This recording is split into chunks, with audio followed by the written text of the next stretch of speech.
The rain hammered against the kitchen window of the small diner as Claire Mitchell wiped down the counter for what felt like the 100th time that evening. Her hands were red and raw from the hot water, and her feet ached in the worn sneakers she'd been wearing for 2 years. At 32, she felt decades older, carrying the weight of responsibility that came with raising a 7-year-old daughter alone, while working double shifts at Murphy's Diner on the outskirts of Denver. "Table 6 needs a refill, Claire!" shouted Murphy from the kitchen, his gruff voice cutting through the clatter of dishes. She grabbed the coffee pot and headed toward the booth where a businessman sat hunched over his laptop, oblivious to the world around him. As she poured, her mind wandered to the stack of bills waiting at home. The rent notice marked final, the medical bills from when her daughter Haley had the flu last month, and the car repair estimate she couldn't afford. Claire had once dreamed of opening her own restaurant. She'd attended culinary school for 2 semesters before her ex-husband Derek gambled away their savings and disappeared, leaving her pregnant and alone. Those dreams felt like they belonged to someone else now, a different woman who believed in possibilities. These days, she measured success by whether she could put dinner on the table and keep the lights on. "Mom's gonna be late again," she'd texted her neighbor Mrs. Chen earlier, the elderly woman who watched Haley after school for whatever Claire could spare. The guilt gnawed at her constantly, missing school plays, homework time, bedtime stories. But what choice did she have? Single mothers didn't get the luxury of choosing between being present and keeping their children fed. The evening shift dragged on until nearly midnight. As Claire locked up the diner, Murphy handed her an envelope. "Extra $20, he said gruffly, avoiding her eyes. "You've been working hard." She wanted to hug him, but settled for a quiet thank you instead, blinking back tears. $20 meant Haley could have fresh fruit this week instead of just canned vegetables. The bus ride home took 40 minutes, winding through neighborhoods that grew progressively shabbier. Claire pressed her forehead against the cold window, watching the city lights blur into streaks. She thought about her mother's words before she'd passed away 3 years ago. "You're stronger than you know, sweetheart. Sometimes we have to walk through fire to find our purpose." At the time, Claire hadn't understood. Now, she felt like she'd been walking through flames for years with no end in sight. When she finally climbed the 3 flights of stairs to their tiny apartment, she found Haley asleep on the couch, still in her school clothes. Mrs.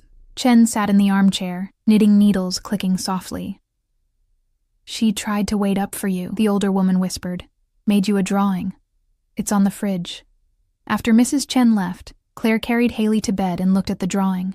A crayon picture of 2 figures holding hands with "My mom is the best cook in the world" written across the top in shaky letters. Something cracked open in Claire's chest. A mixture of love and desperation so intense, it nearly brought her to her knees. The next morning arrived too soon. Claire dropped Haley at school and headed to her second job, cleaning offices in the financial district downtown. It was mindless work that paid cash under the table, but she needed every penny. As she pushed her cart of cleaning supplies through the marble lobby of the Sterling Tower, she couldn't help but notice the stark contrast between this world and hers. Men in $1,000 suits strode past without seeing her, their phones pressed to their ears, discussing deals worth more money than she'd see in a lifetime. She was scrubbing the floor of a corner office on the 42nd floor when she heard voices in the hallway.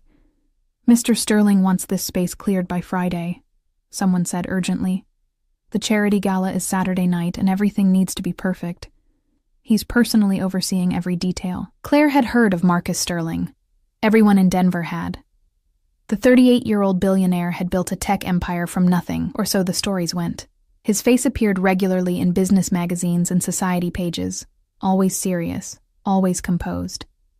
They called him the Ice King because he never smiled in photographs and had a reputation for ruthless business decisions. She finished the office and was heading to the supply closet when disaster struck. Her cart caught on something, tipping forward and sending cleaning solution splashing across the marble floor. Claire lunged to catch it but slipped, landing hard on her hip. The crash echoed through the empty hallway like a gunshot. "What's going on out here?" A deep voice cut through her embarrassment. Claire looked up to see a tall man in an impeccably tailored navy suit standing in a nearby doorway. Even without the expensive clothes, he would have been striking. Dark hair touched with silver at the temples, sharp cheekbones, and eyes the color of storm clouds. Those eyes were currently fixed on her with an expression somewhere between concern and annoyance. "I'm so sorry, sir. I'll clean this up right away." Claire scrambled to her feet, ignoring the pain shooting through her hip. Her hands shook as she reached for the spilled bottles. "Are you hurt?" The man stepped closer, and Claire recognized him from the magazine covers. Marcus Sterling. In person, he was somehow more intimidating than his photographs suggested, radiating an intensity that made the air feel charged. "I'm fine. Really. This won't happen again." She couldn't afford to lose this job. Couldn't afford anything going wrong. Marcus studied her for a moment longer than comfortable, his gaze taking in her cheap uniform and worn shoes. "You're Clare Mitchell," he said, and her head snapped up in surprise. "I saw your name on the cleaning crew roster. You also work at Murphy's Diner." Heat flooded her cheeks. Of course he knew. Men like him knew everything about everyone in their buildings, even the invisible people like her. "Yes, sir. I work 2 jobs." She didn't mention the occasional weekend catering gigs, or the baked goods she sold to neighbors. Pride was a luxury she couldn't afford, but she didn't need to advertise her desperation either. "Why?" The question caught her off guard. "I have a daughter to support." The words came out sharper than intended. Defensive. Something shifted in Marcus Sterling's expression, a crack in the ice that disappeared so quickly she might have imagined it. He pulled out a business card and held it out to her. "My executive assistant is leaving to have a baby. I need someone to manage my personal appointments, coordinate household staff, and handle various administrative tasks. The position includes organizing business dinners and social events. I've noticed your work ethic. You're here every morning at 5, never miss a day, and the offices you clean are immaculate. That kind of reliability is rare." Claire stared at the card like it might explode. "Sir, I don't have experience with... The job pays $90,000 a year with full benefits and reasonable hours. You'd work from my home office mostly, which I assume would help with your childcare situation." He named a salary that was more than triple what she currently made from both jobs combined. "If you're interested, come to this address tomorrow at 9 a.m. for an interview." Before she could respond, he turned and walked back into his office, closing the door with a soft click. Claire stood alone in the hallway, the business card trembling in her hand, feeling like reality had just tilted on its axis. Men like Marcus Sterling didn't offer opportunities like this to women like her. There had to be a catch, but as she thought of Haley's drawing on the refrigerator and the stack of unpaid bills, she knew she'd be at that address tomorrow morning, even if it turned out to be too good to be true. What Claire didn't know was that Marcus Sterling had been watching her for weeks, recognizing something in her determined exhaustion that reminded him of his own mother, a woman who'd worked 3 jobs to keep him in school after his father abandoned them. And he hadn't told her the full truth about why his assistant was really leaving, or what had happened in his life that made him suddenly desperate for someone trustworthy in his home. Some secrets, he'd learned, were best revealed slowly. Block 2. Claire stood outside the iron gates of Marcus Sterling's estate in Cherry Hills Village, checking the address on the business card for the 3rd time. The mansion beyond looked like something from a movie, all stone and glass, with manicured lawns that probably cost more to maintain than her yearly rent. She'd borrowed a blazer from Mrs. Chen and paired it with her only dress pants, hoping she looked professional enough for whatever this interview entailed. A voice crackled through the intercom. "Name, please?" "Clare Mitchell. I have a 9 o'clock appointment with Mr. Sterling." The gates swung open silently, and Claire walked up the long driveway, her stomach churning with nerves. She'd barely slept, alternating between excitement and suspicion. Why would a billionaire personally recruit someone from a cleaning crew? The rational part of her brain screamed that this was some kind of setup, but desperation had a way of drowning out reason. A stern-looking woman in her 50s answered the door. "I'm Patricia, the head housekeeper. Mr. Sterling is expecting you in his study. Follow me." She led Claire through rooms that seemed designed to intimidate, high ceilings, expensive art, furniture that probably cost more than a car. Everything was pristine, cold, beautiful, in an untouchable way. Marcus Sterling stood by a massive window overlooking the grounds, phone pressed to his ear. He gestured for Claire to sit, finishing his conversation with clipped efficiency. "I don't care what the board thinks, Gerald. The acquisition happens on my terms, or not at all." He ended the call and turned to face her, his expression unreadable. "You came. You offered me a job interview, sir. Of course I came." Most people would have assumed it was some kind of joke. A billionaire doesn't typically recruit administrative staff from cleaning crews. He sat across from her, those storm-gray eyes studying her intently. "Why did you believe it was real?" Claire met his gaze directly. "Because I need it to be real, because my daughter deserves better than what I can currently provide. And because you don't strike me as someone who wastes time on jokes." A ghost of a smile touched his lips. "Fair assessment. Let me be frank, Ms. Mitchell. I need someone I can trust in my home. My last 3 assistants were more interested in selling stories to tabloids or positioning themselves for other opportunities." The distaste in his voice was evident. "You have a daughter, responsibilities, no social media presence that I could find, and a work ethic that suggests you value stability over excitement. That makes you ideal for this position. What exactly would the position entail?" Marcus leaned back in his chair. "Managing my personal calendar, coordinating with household staff, handling correspondence, organizing dinners and events I host here. I entertain frequently for business purposes. Investors, board members, potential partners. The role requires discretion, organization, and the ability to manage multiple tasks simultaneously." He paused. "I also have a son. Dylan is 8 years old and lives with me full-time. His mother..." Another pause, longer this time. "She's not in the picture. He attends private school during the day, but someone needs to be here when he comes home. My current arrangement isn't working." This new information shifted something in Claire's understanding. Marcus Sterling wasn't just a ruthless billionaire. He was a single father, just like she was a single mother. "I'd need to bring my daughter with me sometimes. After school, maybe during summer." "That's acceptable. Dylan could use the company of other children." Marcus pulled out a folder. "This is the contract. Standard non-disclosure agreement. Salary and benefits we discussed. 3-month probationary period. I expect loyalty, discretion, and excellence.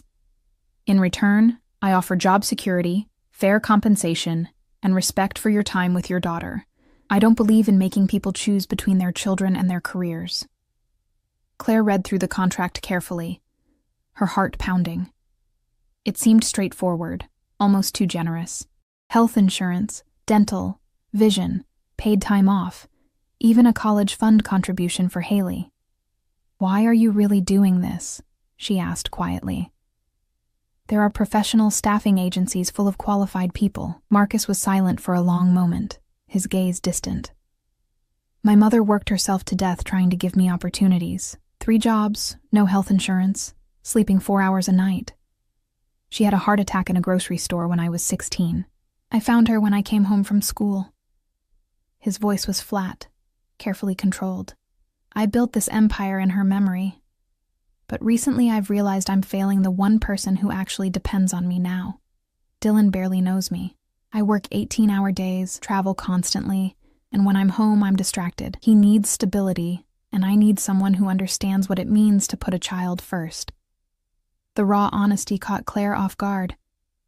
Behind the Ice King facade was someone carrying his own weight of guilt and loss. "I'm sorry about your mother." "Don't be sorry. Just be honest with me.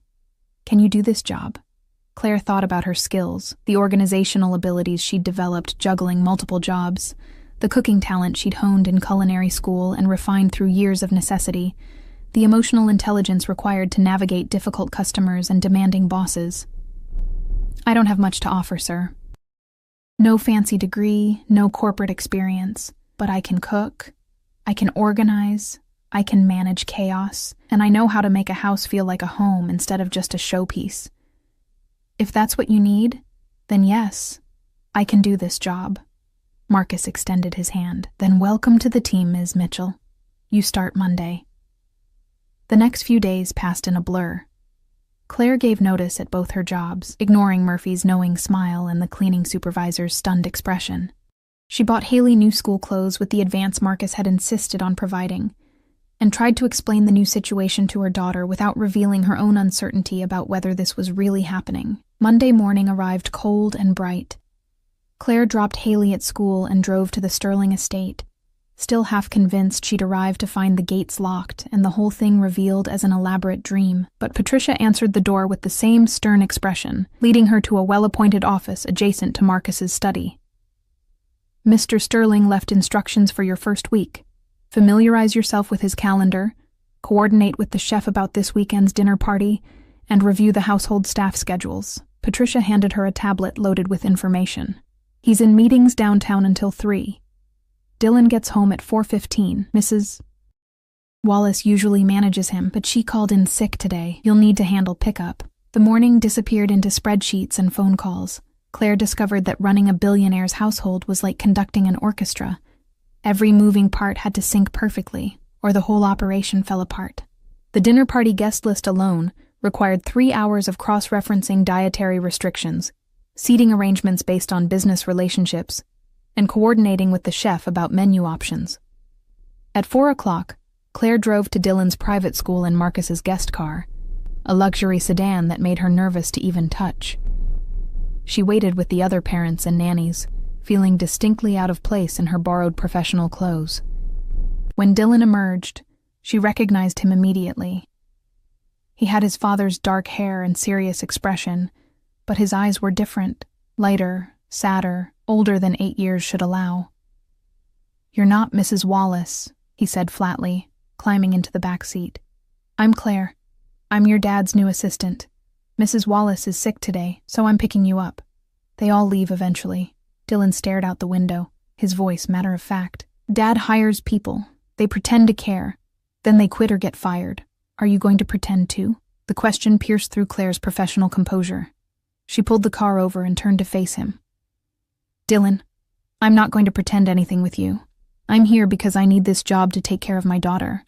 Your dad hired me because he thinks I can help make things run better here. Whether we become friends or just tolerate each other is up to both of us. But I promise I won't lie to you." Something shifted in Dylan's expression, a crack in his own defensive armor. "You have a daughter? Her name is Haley. She's 7. She likes drawing and asking impossible questions, and eating cereal for dinner when I'm too tired to cook. My dad never has time for dinner. Mrs. Wallace makes it, but then I eat alone while he works." The loneliness in those words was crushing. "Well," Claire said carefully, "maybe we can change that. I'm a pretty good cook, and I have strong opinions about families eating together." For the first time, Dylan almost smiled. "Dad says you used to work at a diner. Murphy's. Best mediocre coffee in Denver." She started the car again. "Hey, what's your favorite food?" "Pizza, but like, really good pizza. Not the frozen kind." "What if I told you I know how to make pizza dough from scratch? The real Italian way, with the crust that's crispy on the outside and soft on the inside?" Dylan's eyes widened. "Really?" "Really. And if your dad agrees, maybe we could make some together this week. You, me, and Haley. Consider it a getting-to-know-you activity." When they arrived home, Marcus was already there, which Patricia indicated was unusual. He stood in the foyer, still in his suit, tension evident in his shoulders. "Dylan, how was school?" "Fine." Dylan headed for the stairs, then paused. "Claire says she can make real pizza. Can we do that sometime?" Marcus looked between his son and Claire, surprise flickering across his features. "If Ms. Mitchell is willing, I don't see why not." After Dylan disappeared upstairs, Marcus turned to Claire. "What did you do?" "Talk to him like a person instead of an obligation. He's lonely, Mr. Sterling. He needs more than staff managing him. He needs connection." She held his gaze. "And if I'm being honest, so do you." The words hung in the air between them, bold and possibly inappropriate. Claire held her breath, waiting for him to fire her on the spot. Instead, Marcus did something she hadn't expected. He laughed, a short, surprised sound that transformed his entire face. "3 days ago, you were cleaning my offices. Now you're lecturing me about parenting? You hired me to help manage your household. Dylan is part of that household. And I know what it's like to be stretched so thin you forget what matters most." Claire softened her tone. "I'm not judging you, sir. I'm offering to help, if you'll let me." Marcus studied her for a long moment, and Clare saw the moment he made some internal decision. Friday night. Homemade pizza. You, me, Dylan, and your daughter. Consider it your first official test. Can you handle coordinating a family dinner in addition to everything else? Challenge accepted. As Clare gathered her things to pick up Haley from Mrs. Chen's, she felt something she hadn't experienced in years: hope. Not the desperate, clinging to survival kind, but real hope that maybe, just maybe, life was about to change for the better. What she didn't know was that Marcus Sterling stood at his study window watching her drive away, wondering why this woman with her borrowed blazer and unflinching honesty had unsettled him more in 3 days than anyone had in years, and why the thought of Friday's dinner filled him with something dangerously close to anticipation. Friday evening arrived with unexpected sunshine breaking through Denver's typical November gloom. Clare had spent the afternoon preparing ingredients, her hands moving through familiar motions that calmed her nerves. Making pizza dough was muscle memory from her culinary school days, but cooking in Marcus Sterling's state-of-the-art kitchen while he watched felt entirely different from flipping burgers at Murphy's. Haley sat at the massive kitchen island, swinging her legs and chattering to Dylan about her favorite cartoon. To Clare's relief, the two children had bonded quickly during the week's after-school overlap. Dylan had been teaching Haley chess, while she'd introduced him to her collection of adventure books. Watching them together made Clare's chest tight with emotions she couldn't quite name. "So we just punch the dough?" Dylan asked skeptically, eyeing the risen ball of dough on the counter. "It's called kneading, but punching works too," Clare demonstrated, her hands pressing and folding the elastic dough. "You're working the gluten, making it stretchy so it can hold all the toppings without tearing. Want to try?"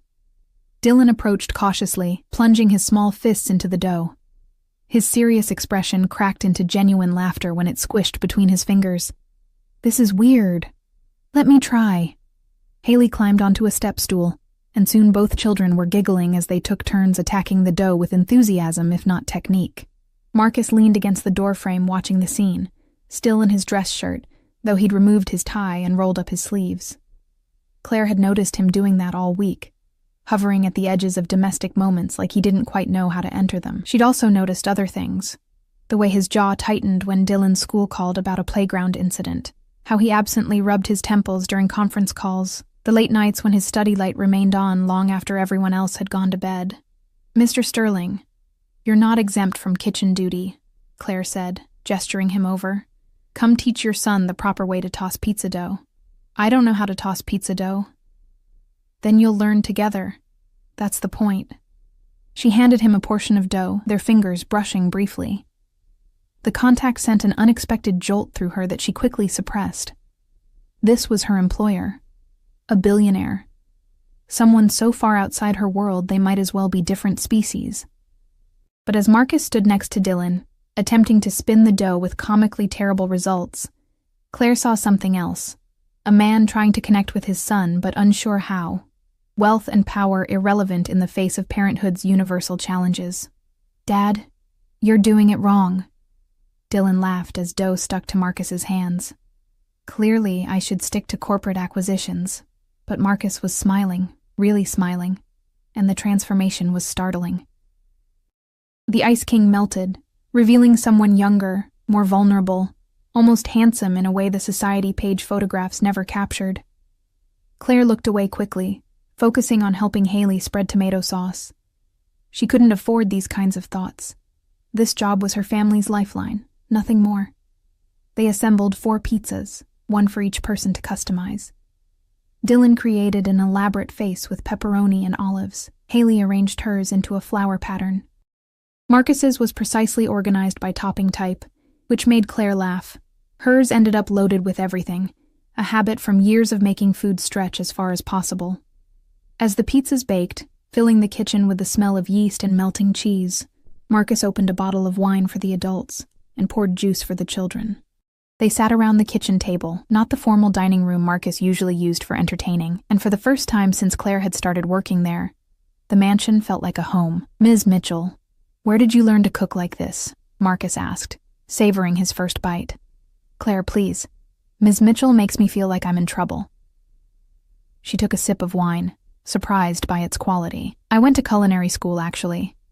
2 semesters before, She glanced at Haley, choosing her words carefully, before life took a different direction. You never finished? There was genuine curiosity in his voice. No judgment. Couldn't afford it, but I kept learning on my own, experimenting with recipes when I had time and ingredients. She shrugged. Cooking makes sense to me in a way most things don't. It's chemistry and creativity combined.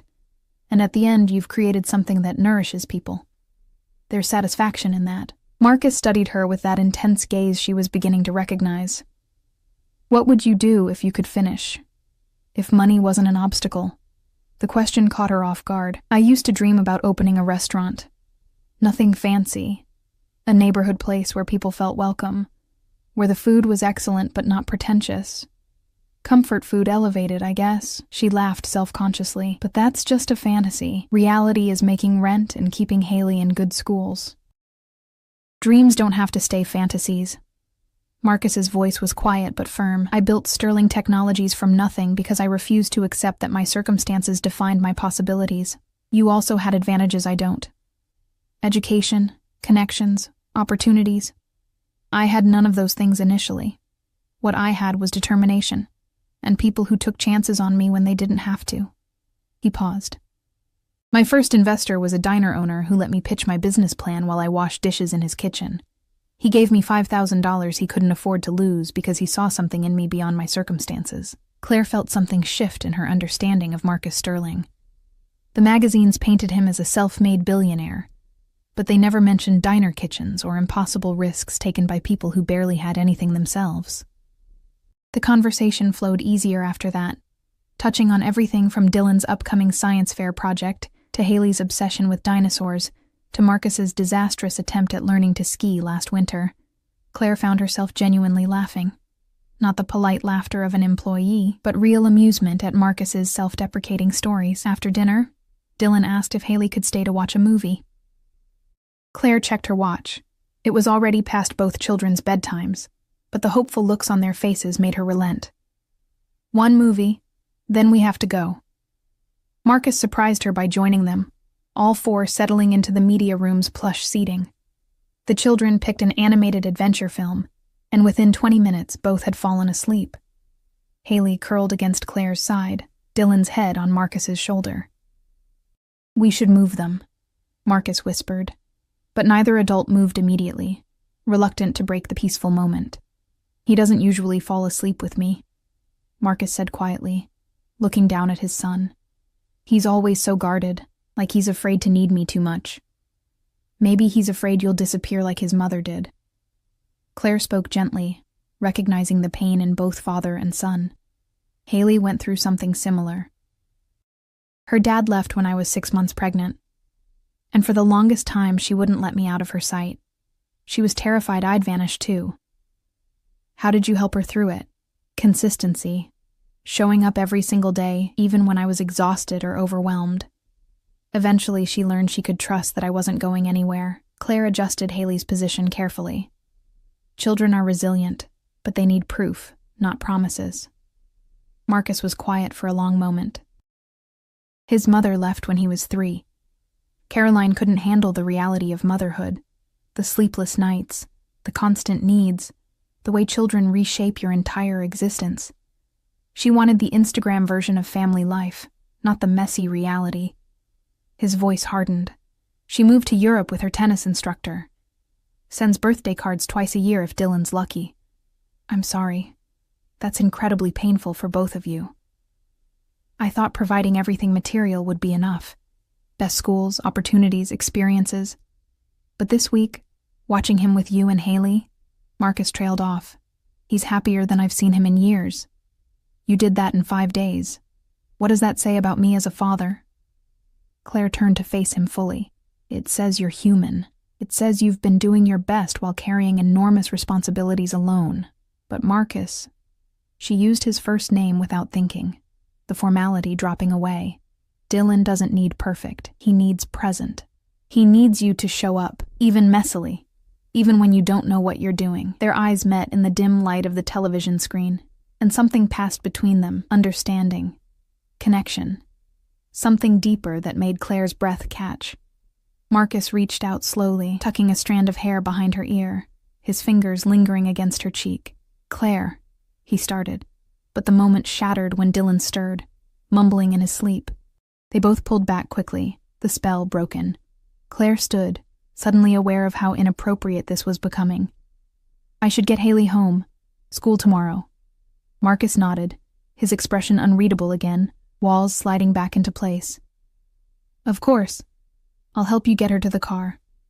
As Claire drove home through quiet streets, Haley sleeping in the back seat, her mind spun with confusion. That moment in the media room, had she imagined the electricity between them? Was Marcus Sterling actually interested in her, or was she projecting her own inappropriate feelings onto her employer? Either way, it was dangerous territory. She'd worked too hard, risked too much, to jeopardize this opportunity over some impossible attraction. Men like Marcus didn't end up with women like her, except in fairy tales, and Claire had stopped believing in those years ago. What Claire didn't know was that Marcus sat in his study until 3 a.m, staring at financial reports without seeing them, his mind replaying every interaction with the woman who'd walked into his life and somehow made him feel things he'd carefully locked away for years. He'd built an empire by maintaining control, by never letting emotion compromise logic. But Clare Mitchell, with her borrowed blazer and fierce determination, and the way she looked at him like he was just a person instead of a bank account, had him questioning everything. And across town, in a small apartment, a very different kind of storm was brewing. Derek Mitchell sat in a dingy bar, scrolling through his ex-wife's social media, or rather, her neighbors' posts that mentioned her. He'd heard through mutual acquaintances that Claire was working for Marcus Sterling now, living in that mansion several days a week with their daughter. Derek drained his beer and smiled coldly. He'd burned through the money from his last scam and needed a new score. And if his pathetic ex-wife had somehow landed a position with a billionaire, well, that was an opportunity he intended to exploit. She'd left him, taken his daughter, made him look like a failure to everyone they knew. Time to remind Clare Mitchell that some debts never got paid off. He pulled out his phone and made a call. "Yeah, it's me. Remember that favor you owed me? I need information on Marcus Sterling, security, habits, vulnerabilities, and I need to know everything about his relationship with my ex-wife." He listened for a moment, then laughed. "Trust me, this is going to pay off big, really big." As Derek plotted in the shadows, neither Claire nor Marcus had any idea that their carefully rebuilt lives were about to collide with a past that refused to stay buried. 3 weeks passed in a rhythm that felt almost too good to be real.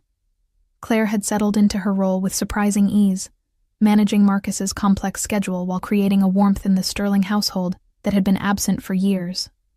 Dylan and Haley had become inseparable, and Claire found herself staying later each evening, sharing dinners with Marcus after the children went to bed, conversations stretching into hours about everything from business philosophy to childhood dreams.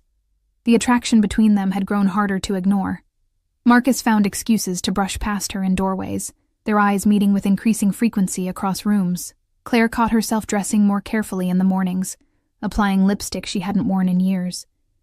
They were dancing around something neither dared name, professionalism the only barrier keeping them from crossing a line that would change everything. It was a Tuesday afternoon when everything unraveled. Claire was coordinating a business dinner for that evening when Patricia appeared in her office doorway, face pale. "There's a man at the gate claiming to be your husband. Security won't let him in, but he's causing a scene." Claire's blood turned to ice. Ex-husband. And he shouldn't know this address. She rushed to the security office where monitors showed Derek pacing outside the gate, agitated and clearly intoxicated even in the afternoon. He was shouting at the camera, his face twisted with anger she remembered too well from their marriage. "Let me talk to him," Claire said quietly. "Maybe I can get him to leave." The security guard activated the intercom. Derek's voice crackled through, slurred and aggressive. "There she is, living in luxury while I'm struggling. That's my daughter in there, Claire. You can't keep her from me. You gave up rights to see Haley when you abandoned us," Claire said, keeping her voice steady despite her shaking hands. "You need to leave, Derek. Now, or what? Your billionaire boyfriend will have me arrested." Derek laughed bitterly. "Yeah, I know all about Marcus Sterling. Must be nice, landing on your feet like that." From diner waitress to mansion in a few weeks. Makes a guy wonder what you're doing to earn that paycheck. The insinuation made Claire's stomach turn. You're drunk. Go home before you do something you'll regret. I'm not going anywhere until we talk about my daughter.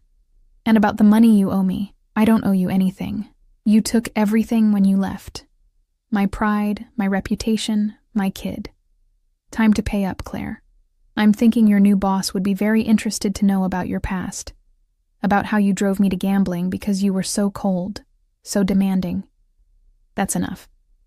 Marcus's voice cut through Derek's rant like a blade. He'd appeared beside Claire, his expression carved from ice. Mr. Mitchell, you have 10 seconds to leave this property, or I'll have you arrested for trespassing and harassment. The restraining order will be filed within the hour. Derek's eyes widened, then narrowed with calculation. So it's like that, huh? You think you can just take my family and... The family you abandoned? Marcus's tone could have frozen lava. The woman you left pregnant and penniless? The daughter you've never paid a cent to support? That family? He stepped closer to the camera. I've already had my lawyers research your background, Mr. Mitchell. 3 arrests for fraud, outstanding warrants in 2 states, and a gambling problem that cost your wife her savings.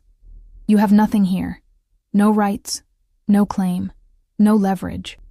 Leave now, or I'll make sure every scheme you've ever run gets investigated thoroughly. The color drained from Derek's face.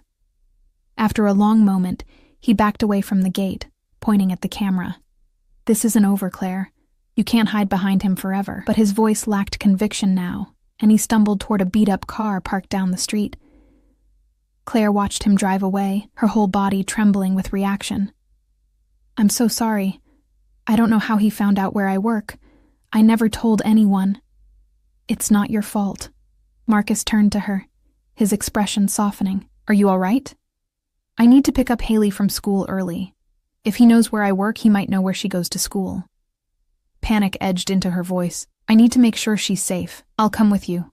Security will follow in a second car. Marcus was already moving, making calls, his protective instincts fully engaged.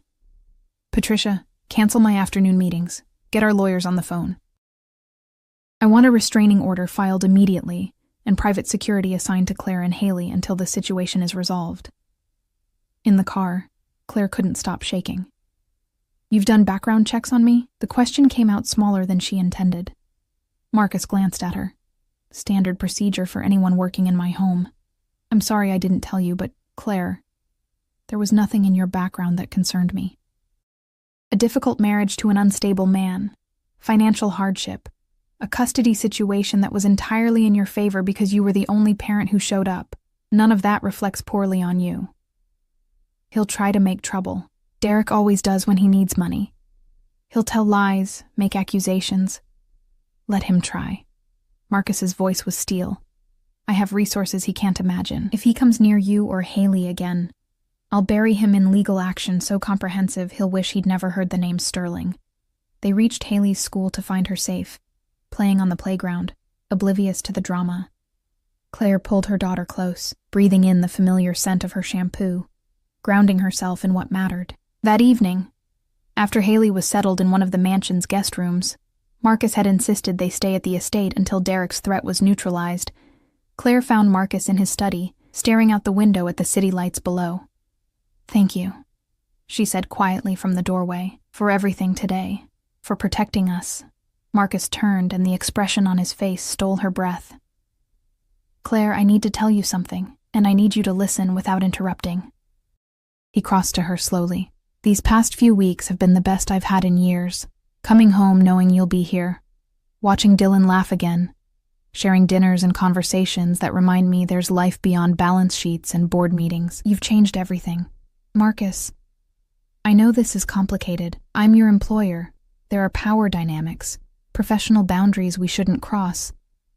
But I can't keep pretending I don't feel what I feel. He stopped inches from her, close enough that she could see gold flecks in his gray eyes. I'm falling for you, Claire. Have been since you slipped on that hallway floor and looked at me like I was just another person. Not a bank account or a business opportunity. You see me, the real me, and somehow you haven't run away. Claire's heart hammered against her ribs. I'm a single mother with a messy past and an ex-husband who shows up drunk making threats. You're Marcus Sterling. This doesn't make sense. Since when does love make sense? He reached up, cradling her face in his hands. I don't care about the differences in our bank accounts or social status. I care that you make Dylan laugh, that you challenge me when I'm wrong, that you turn this mausoleum into a home. I care that when I imagine my future now, you're in it. You and Haley, dinners together, silly pizza nights, all of it. This could ruin everything, Claire whispered, but she was leaning into his touch. If this doesn't work out, I lose my job, my security, Haley's stability. Then we'll make sure it works out. Marcus smiled, that rare, transformative expression that made him look years younger. I didn't build an empire by playing it safe, Claire. I built it by recognizing what was valuable and fighting to keep it. And you're the most valuable thing that's walked into my life. I'm scared, she admitted, of this, of what it means, of how fast it's happening. So am I, terrified, actually. But I'm more afraid of letting you slip away because I was too much of a coward to take a chance. He leaned closer, his breath warm against her lips. Tell me to stop and I will. Tell me this crosses too many lines and we'll go back to just employer and assistant. But Claire, please don't tell me to stop. She answered by closing the distance between them, her lips meeting his in a kiss that felt like coming home and jumping off a cliff simultaneously. Marcus pulled her closer, one hand tangling in her hair, the other at her waist, and Claire let herself fall into it, into him, into the impossible possibility that maybe fairy tales could happen to people like her. When they finally broke apart, both breathless, Marcus rested his forehead against hers. I'm doing this properly. Dating, courting, whatever terminology people use now. I want Dylan and Haley to see us building something real, not rushing into anything that might scare them. Agreed, slow and steady. Claire smiled. Though I should probably tell you, Haley's been planning our wedding since the pizza night. She's got very specific ideas about flowers. Marcus laughed, the sound rich and genuine. Dylan asked me last week if I thought you were pretty. When I said yes, he informed me I should do something about it, before I died, alone and sad. He kissed her again, softer this time. Smart kid. The next 6 months unfolded like a dream Claire kept waiting to wake from. Derek's threats evaporated once Marcus's lawyers got involved. Turned out facing actual legal consequences had a sobering effect. The restraining order was granted, and Derek slunk back to whatever hole he'd emerged from. Marcus was true to his word about dating properly. Dinners out, movies, long walks in the park while Dylan and Haley ran ahead laughing. He attended Haley's school play and taught Dylan to ride a bike. Claire finished her culinary degree, paid for by Marcus despite her protests, attending evening classes while he managed the children. The household staff adjusted to the new dynamic with varying degrees of approval. Patricia remained stern, but Claire caught her smiling more frequently. The chef, initially territorial, became Claire's greatest champion after she demonstrated a soufflé technique he'd been struggling with for years. On a spring evening almost exactly a year after that first meeting in the hallway, Marcus took Claire to the diner where she'd worked. Murphy's had closed for a private event, which turned out to be their closest friends and family gathered for an engagement party. You orchestrated this with Murphy? Claire asked, stunned as people applauded. He was surprisingly enthusiastic. Said he always knew you'd end up somewhere better. Marcus pulled out a ring box, dropping to one knee right there in the diner booth, where she'd served him coffee countless times, without realizing her future was sitting across from her. Claire Mitchell, you walked into my life when I'd forgotten what joy felt like. You brought light to my son's eyes, and purpose to my days. You showed me that success isn't measured in dollars, but in moments. Pizza nights, and terrible jokes and children's laughter. Marry me. Build a life with me. Let's make this beautiful chaos permanent. Through tears, Claire managed, I don't have much to offer, sir, but I can cook. Marcus grinned. Lucky for both of us, I can provide the kitchen. Is that a yes? That's a yes. The wedding was held 6 months later in the mansion's gardens, intimate and perfect. Dylan served as best man with heartbreaking seriousness, while Haley scattered flower petals with theatrical flair. Murphy walked Claire down the aisle, and Mrs. Chen cried in the front row. During the reception, as Claire danced with her new husband under string lights while their children played with other kids on the lawn, she thought about that morning in the Sterling Tower hallway. How close she'd come to giving up, to accepting that survival was the best she could hope for. "What are you thinking?" Marcus murmured against her hair. "That I'm the luckiest person alive. That sometimes the best things come from the worst moments." She pulled back to look at him. "That cleaning solution spill changed my entire life. Mine too." He kissed her softly. "Though for the record, I was planning to offer you a position anyway. The spill just accelerated my timeline." "You were not." "I absolutely was. I'd been watching you for weeks, trying to figure out how to approach you without seeming like a creep." Marcus spun her gently. "You were dedicated, thorough, kind to people everyone else ignored. I knew you were special long before we officially met." Claire laughed, joy bubbling up irrepressibly. "So what you're saying is, you were stalking me?" "Strategically observing. Very different." He pulled her close again. "And look how well it worked out." Years later, when people asked how they met, Marcus would tell the story of the woman who fell in his hallway and changed his life. Claire would add that she'd been falling toward him long before that moment, falling through exhaustion and hardship and hope that refused to die, falling toward a future she never could have imagined, but somehow always deserved. They opened a restaurant together eventually. Claire's dream realized, combining her culinary expertise with Marcus's business acumen. A neighborhood place called Second Chances, where the food was exceptional and the atmosphere welcoming, where people from all walks of life gathered around tables and remembered that humanity's best moments happen over shared meals. Dylan grew up to study architecture, designing affordable housing for single parents. Haley became a teacher, working with underprivileged children. Both credited their parents' example, that kindness matters more than status, that showing up matters more than perfection, and that families are built not from perfection, but from people who choose each other every single day. And every Friday night, without fail, the Sterling family gathered in their kitchen to make pizza from scratch, laughing and arguing over toppings and creating memories more valuable